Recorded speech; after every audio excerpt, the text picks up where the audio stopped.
ॐ नमः भगवते वासुदेवाय। श्रीमद् भगवद गीता सप्तम अध्याय विज्ञान योग। हरे कृष्ण। आज आमरा विज्ञान योगेर 10 नम्बर श्लोकटी शुनब। बीजं मां सर्वभूतानां विद्धि पार्थ सनातनं बुद्धिर्बुद्धिमतामस्मि तेजस्तेजस्विनामहम्। अनुवाद। पार्थ बीजं मां सर्वभूतानां। हे पार्थ, आमाके सर्वभूतेर बीज बोले जानबे। विद्धि सनातनम। हे पृथापुत्र, आमाके सर्वभूतेर सनातन कारण बोले जानबे। बुद्धिर बुद्धि मतामस्मि। आमी बुद्धिमानेर बुद्धि। तेजस तेजस्विनामहम। एवं तेजस्वीदेर तेज। बीज থেকে সব কিছুর উৎপত্তি হয় এবং শ্রীকৃষ্ণই হচ্ছেন সব কিছুর বীজ। সচল ও অচল নানা রকমের জীব আছে, যেরকম পশু পাখি মানুষ এবং আরও অনেক রকমের জীবেরা হচ্ছে জঙ্গম, অর্থাৎ তারা হচ্ছে সচল। আর বৃক্ষ লতাগুল্ম আদি হচ্ছে স্থাবর, অর্থাৎ অচল, কেবল এক জায়গায় দাঁড়িয়ে থাকে। 84 লক্ষ বিভিন্ন জীবের মধ্যে কেউ স্থাবর আবার কেউ জঙ্গম, কিন্তু তাদের সকলের জীবনেরই বীজ হচ্ছেন শ্রীকৃষ্ণ।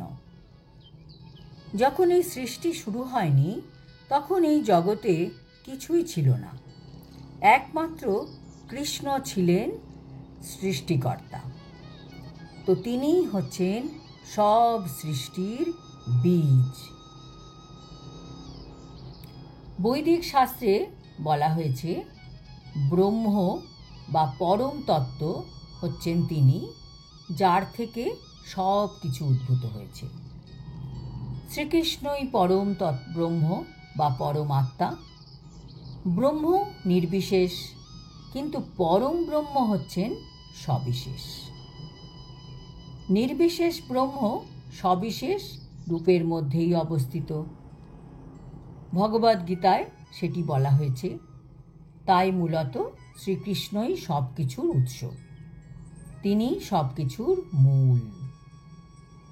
একটি গাছের মূল যেমন সমস্ত গাছটিকে প্রতিপালন করে, গাছের গোড়ায় যেরকম জল দিলে পুরো গাছটাই তার নিউট্রিশন পায়, শ্রীকৃষ্ণও তেমন সব কিছুর আদি মূল রূপে সমস্ত জড় প্রকাশের প্রতিপালন করেন। বৈদিক শাস্ত্রেও কঠোপনিষদে সেই কথা প্রতিপন্ন হয়েছে। নিত্যানিত্যানাং চেতনশ্চেতনানাং একো বাহুনাং ইয়ো বিদধাতি কামান। যা কিছু নিত্য তার মধ্যে তিনিই হচ্ছেন পরম নিত্য। যা কিছু চেতন তার মধ্যে তিনিই হচ্ছেন পরম চেতন, এবং তিনি একাই সব কিছুর প্রতিপালন করেন। বুদ্ধি ছাড়া কেউ কোনো কিছু করতে পারে না, এবং শ্রীকৃষ্ণ বলেছেন তিনি সমস্ত বুদ্ধির মূল। মানুষের বুদ্ধির বিকাশ না হলে সে পরমেশ্বর ভগবান শ্রীকৃষ্ণকে জানতে পারে না। আমাদের যদি বুদ্ধি না থাকতো তাহলে আমরা কি করতাম? কোনো কিছু অ্যাচিভ করলে আমরা কত গর্বিত হই, ভাবি আমি এটা করতে পেরেছি, আমি না থাকলে এটা সম্ভব হতো না। আমরা তখন চিন্তা করি না যে আমাদের যে বুদ্ধি সেটাই তো ভগবান।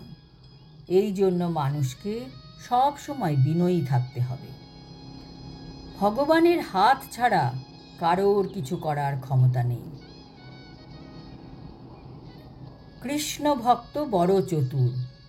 যারা কৃষ্ণ ভক্ত তারা ভালো করে বুঝতে পারে যে কৃষ্ণই হচ্ছেন বুদ্ধিমান ব্যক্তির বুদ্ধি, শক্তিশালী ব্যক্তির শক্তি। তিনিই হচ্ছেন সব কিছুর বীজ। কাজে যখন আমরা কোনো বুদ্ধিমান বা সাকসেসফুল কোনো ব্যক্তিকে দেখি, তখন আমাদের তার প্রতি হিংসা বা ঈর্ষা করা উচিত নয়। আমাদের ভাবা উচিত, বাহ, কৃষ্ণ এর মধ্যে থেকে একে দিয়ে কি সুন্দর কাজ করিয়ে নিচ্ছেন। নিজের সাথে কখনো তুলনা করা উচিত নয়।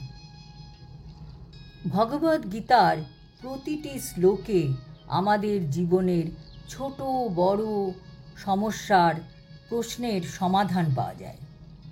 আমাদের জীবনের পার্সপেক্টিভ পরিবর্তন হয়ে যায়। নেগেটিভ থেকে আমরা পজিটিভে পরিবর্তিত হই। কাজেই শৈশব থেকে প্রত্যেক মানুষকে ভগবদ্ গীতা অধ্যয়ন করা উচিত। আজ এই পর্যন্ত। আগামী শ্লোকে কৃষ্ণ আরও বলবেন কিভাবে তিনি তার বিস্তার করেছেন। হরি ওম তৎসৎ। হরে কৃষ্ণ।